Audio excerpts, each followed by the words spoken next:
Assalamualaikum warahmatullahi wabarakatuh. Perkenalkan, nama saya Herawati dengan NIM SF22060117 dengan prodi S1 Farmasi tingkat 2 semester 4. Akan mempresentasikan materi yaitu tentang autoimun. Penyakit autoimun adalah kondisi ketika sistem kekebalan tubuh menyerang sel-sel sehat dalam tubuh sendiri. Penyakit ini dapat meningkatkan risiko terkena penyakit autoimun yang disebabkan oleh faktor genetik, lingkungan, perubahan hormon, dan faktor individu. Beberapa jenis penyakit autoimun antara lain lupus, penyakit Graves, psoriasis, multiple sclerosis, dan myasthenia gravis. Gejala penyakit autoimun berbeda-beda, tetapi umumnya dapat mencakup lelah, nyeri otot, demam, dan sering merasa lemas.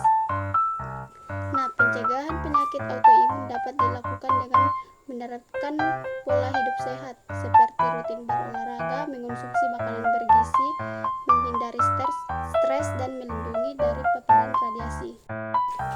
Mekanisme autoimun. Mekanisme penyakit autoimun dapat diterangkan melalui beberapa faktor. Yang pertama, genetik. Faktor genetik dapat meningkatkan risiko terkena penyakit autoimun. Yang kedua, faktor lingkungan. Faktor lingkungan dapat seperti infeksi, cedera, dan tingkat stres dapat meningkatkan risiko terkena penyakit autoimun. Yang ketiga itu imunoregulasi, yaitu kegagalan sistem imun untuk mengenali sel dan mencegah reaksi terhadap antigen sel dapat menyebabkan penyakit autoimun. Kerusakan jaringan. Penyakit autoimun dapat menyebabkan kerusakan jaringan tubuh sendiri, seperti inflamasi. Pengelompokan penyakit autoimun. Penyakit autoimun dapat dikelompokkan menjadi dua kategori. Penyakit autoimun yang menyerang organ spesifik. Penyakit ini menyerang satu organ tertentu dalam tubuh, contohnya diabetes tipe 1 yang merusak pankreas. Penyakit autoimun yang menyerang non-organ spesifik. Penyakit ini memengaruhi seluruh tubuh penderita, contohnya lupus yang dapat memengaruhi seluruh tubuh penderita.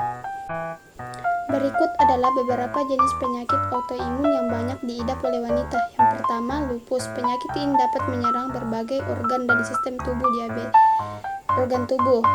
Yang kedua, diabetes tipe 1. Penyakit ini merusak pankreas yang menghasilkan hormon insulin. Yang ketiga, artritis reumatoid atau RA. Penyakit ini menyerang sistem peredaran darah yang dapat menyebabkan nyeri sendi. Yang ketiga itu psoriasis. Penyakit ini menyerang kulit dan memengaruhi sistem imun. Yang keempat, multiple sclerosis. Penyakit ini menyerang sistem peredaran darah dan dapat menyebabkan kelelahan, pegal otot, dan kekurangan pemahaman. Penyakit autoimun dapat meningkatkan risiko terkena penyakit autoimun yang disebabkan oleh faktor genetik, lingkungan, perubahan hormon, dan faktor individu. Gejala penyakit autoimun berbeda-beda, tetapi umumnya dapat mencakup kelelahan, nyeri sendi, ruam kulit, demam ringan, rambut rontok, sulit konsentrasi, dan kesemutan di tangan dan kaki. Pencegahan penyakit autoimun dapat dilakukan dengan menerapkan pola hidup sehat, seperti rutin berolahraga, mengonsumsi makanan bergizi, menghindari stres, dan melindungi diri dari paparan radiasi. Itulah materi yang telah saya paparkan. Sekian dan terima kasih. Wassalamualaikum warahmatullahi wabarakatuh.